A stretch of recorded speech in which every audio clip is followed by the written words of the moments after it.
Timnas Indonesia berpotensi mendapatkan keuntungan besar saat tampil di FIFA ASEAN Cup 2026. Turnamen anyar besutan FIFA tersebut dikabarkan akan digelar di Jakarta dengan Stadion Utama Gelora Bung Karno menjadi salah satu venue pertandingan. Bagi Timnas Indonesia, kehadiran turnamen ini menjadi kabar positif sebab FIFA ASEAN Cup 2026 digelar dalam periode FIFA International Window. Artinya, klub memiliki kewajiban melepas pemain yang mendapat panggilan tim nasional sesuai regulasi FIFA. Ketua Umum PSSI, Erick Thohir, mengatakan Indonesia akan menjadi tuan rumah turnamen FIFA ASEAN Cup 2026 yang berlangsung pada 23 September hingga 3 Oktober mendatang. Hal tersebut menjadi pembeda utama dengan Piala AFF. Turnamen sepak bola terbesar di Asia Tenggara itu tidak masuk dalam kalender resmi FIFA, sehingga klub tidak memiliki kewajiban yang sama untuk menyerahkan pemainnya kepada tim nasional. Situasi tersebut membuat sejumlah pemain Indonesia yang berkarir di luar negeri tidak selalu bisa memperkuat Garuda saat Piala AFF berlangsung. Klub tetap memiliki kewenangan mempertahankan pemain apabila agenda kompetisi mereka bertepatan dengan turnamen tersebut. Jika FIFA ASEAN Cup berjalan sesuai rencana, pelatih Timnas Indonesia, John Hertman, akan memiliki peluang lebih besar memanggil pemain terbaik yang berkarir di luar negeri.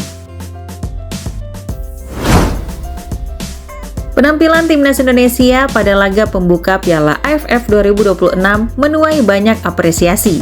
Salah satunya datang dari analis sepak bola nasional, yakni Bung Ropan, yang menilai permainan skuad Garuda mulai menyerupai gaya bermain timnas Spanyol. Menurut Bung Ropan, kemenangan meyakinkan atas Kamboja tidak hanya ditentukan oleh ketajaman lini depan, tetapi juga berkat dominasi lini tengah yang mampu mengendalikan ritme pertandingan sejak menit awal. Ia bahkan menyebut gelandang timnas Indonesia, Tom Haye, memiliki peran yang mirip dengan Rodri, motor permainan timnas Spanyol. Bung Ropan menyebut kekuatan utama timnas Indonesia terletak pada trio gelandang Tom Haye, Ivar Jenner, dan Mark Klok. Ketiganya dinilai mampu menguasai bola, mengatur tempo permainan, sekaligus melakukan tekanan cepat ketika kehilangan penguasaan. Penguasaan lini tengah Indonesia sangat bagus. Mereka mampu menguasai bola, sekaligus melakukan pressing ketika kehilangan bola. Hal ini membuat lawan kesulitan mengembangkan permainan, ujar Bung Ropan. Menurutnya, keputusan memainkan 3 gelandang secara bersamaan menjadi salah satu faktor yang membuat Kamboja gagal mengembangkan permainan sepanjang pertandingan. Persaingan Piala AFF 2026 di grup A menjadi semakin sengit. Media Vietnam mulai menyoroti salah satu nama yang berpotensi menjadi andalan mereka, yaitu Doan Van Hau. Back the Golden tersebut tentu sangat berpengalaman dan disebut-sebut sedang dipersiapkan untuk memperkuat lini pertahanan Vietnam saat menghadapi timnas Indonesia. Doan Van Hau dikenal sebagai pemain bertahan yang memiliki postur kuat, agresif dalam duel, dan berpengalaman menghadapi Indonesia di berbagai ajang internasional. Kehadirannya tentu bisa menjadi tambahan kekuatan bagi Vietnam jika benar-benar kembali ke kondisi terbaiknya. Di sisi lain, timnas Indonesia juga datang dengan kepercayaan diri tinggi. Skuad Garuda terus menunjukkan perkembangan baik dari kualitas pemain maupun permainan tim. Dengan kombinasi pemain muda berbakat dan pemain berpengalaman, Indonesia diyakini mampu memberikan perlawanan bahkan berpeluang meraih hasil positif.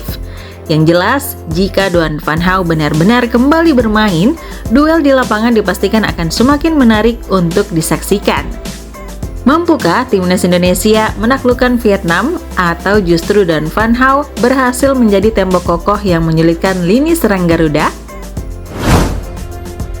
Timor Leste dipastikan akan tersingkir dari persaingan Piala AFF 2026 jika menelan kekalahan dari timnas Indonesia. Timor Leste akan melawan Indonesia pada laga ketiga mereka di grup A Piala AFF 2026.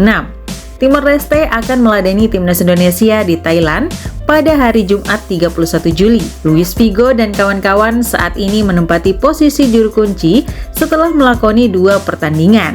Timor Leste telah menelan 2 kekalahan dari Vietnam 0-7 dan Singapura 0-2. Kini lawan tangguh lainnya menanti Timor Leste.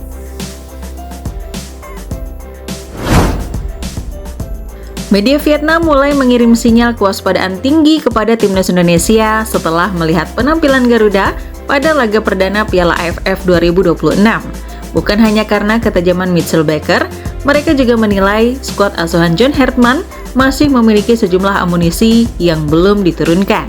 Sorotan itu muncul setelah Indonesia menghancurkan Kamboja dengan skor telak 5-1. Hasil tersebut membuat Indonesia dan Vietnam diprediksi menjadi dua tim terkuat di grup A, sekaligus kandidat lolos ke babak semifinal. Menariknya, media Vietnam Toi Tri justru menilai kekuatan Indonesia belum sepenuhnya terlihat. Mereka mengingatkan tim asuhan Kim Sang-sik agar tidak hanya fokus menghentikan Mitchell Baker, karena Garuda masih memiliki pemain-pemain berkualitas yang belum tampil. Dalam kemenangan atas Kamboja, John Hartman memang belum menurunkan Ragnar Oratmangun. Selain itu, Marcelino Ferdinand juga belum masuk skuad karena masih menjalani pemulihan kondisi fisik. Situasi tersebut membuat Vietnam menilai Indonesia berpotensi tampil lebih berbahaya saat kedua tim bertemu nanti. Kehadiran pemain-pemain tersebut diyakini bisa menambah variasi serangan Garuda. Meski demikian, perhatian utama tetap mengarah kepada Mitchell Baker. Penyerang berusia 19 tahun itu langsung mencuri perhatian setelah mencetak hat-trick pada laga debutnya bersama timnas Indonesia.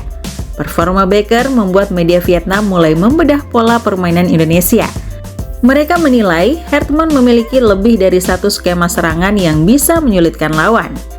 Indonesia tidak selalu mengandalkan satu cara dalam membongkar pertahanan lawan. Garuda dinilai mampu memanfaatkan postur tinggi Baker lewat umpan silang, tetapi juga bisa menyerang melalui kombinasi umpan terobosan dari lini tengah.